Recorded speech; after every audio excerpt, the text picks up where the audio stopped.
இன்றே டவுன்லோட் செய்து உங்கள் ஃபேவரட் ஷோக்களை என்ஜாய் பண்ணுங்க. அத்த, நீங்க எல்லாம் ஹாஸ்பிட்டலுக்கு கிளம்பி வந்திருக்கீங்கன்னு ரேவதி ஃபோன் பண்ணி சொன்னாலா? அதான் என்னமோ ஏதோன்னு பதட்டமா நாங்க 2 பேரும் வந்துட்டோம். அது ஒண்ணும் இல்ல மாப்ள. ரோஹிணி அடிக்கடி வாமிட் பண்ணிக்கிட்டு இருக்கால, அதான் செக்அப் பண்ணி பார்க்கலான்னு மல்லிகா கிட்ட கூட்டிட்டு வந்தேன். டாக்டர், இப்போ என் ஒய்ஃபுக்கு எப்படி இருக்கு? அத பத்தி தான் சொல்ல வந்தேன். சொல்லு மல்லிகா, ஒன்னும் பிரச்சனை இல்லைல்ல?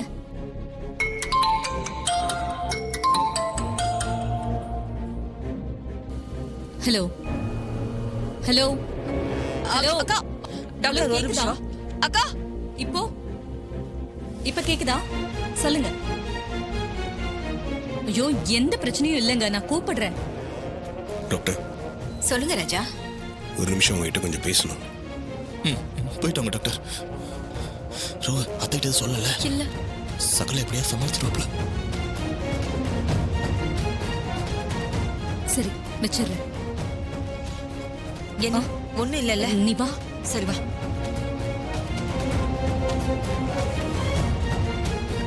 டாக்டர் எங்க?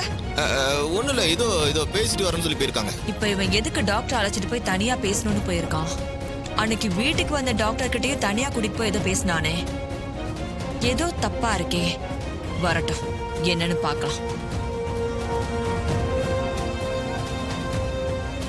சொல்லுங்க ராஜா, என்கிட்ட என்ன பேசணும்? டாக்டர், உங்களுக்கு ரோகிணி பிரெக்னெண்டா இருக்கிற விஷயம் தெரிஞ்சிருக்கும். ஆமா, அந்த சந்தோஷமான விஷயத்த சாமுண்டீஸ்வரி கிட்ட சொல்ல போனப்பதான் நீங்க என்ன தனியா கூட்டிட்டு வந்தீங்க. டாக்டர், இந்த விஷயத்த அத்தை கிட்ட சொல்ல வேண்டாம்.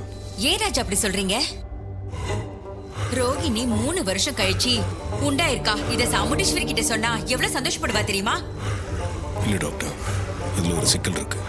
என்ன சிக்கல்? என் அம்மா கனவுல வந்ததா நான் சொன்னேன்ல. ஆமா, அது விஷயமா கோயில்ல ஒரு ஜோசியரை பார்த்தோம். உனக்கு சீக்கிரமாவே குழந்தை பிறக்க போகுதா. அந்த குழந்தை பிறக்கிற நேரம் அந்த கிழவி குடும்பமும் நம்ம குடும்பமும் ஒண்ணு சேரும்னு சொன்னாரு. அதோட அந்த குழந்தை பிறக்க போற நேரம் தான் நம்ம 2 பேர் குடும்பமும் ஒன்னா சேர போகுதுன்னா, அப்படி ஒரு குழந்தையே நம்ம குடும்பத்துக்கு வேண்டாம். என் அம்மா தங்கச்சி சாவுக்கு காரணமான அந்த குடும்பத்தோட நம்ம ஒண்ணு சேரக்கூடாது. அதுக்கு உனக்கு குழந்தை பிறக்க கூடாது.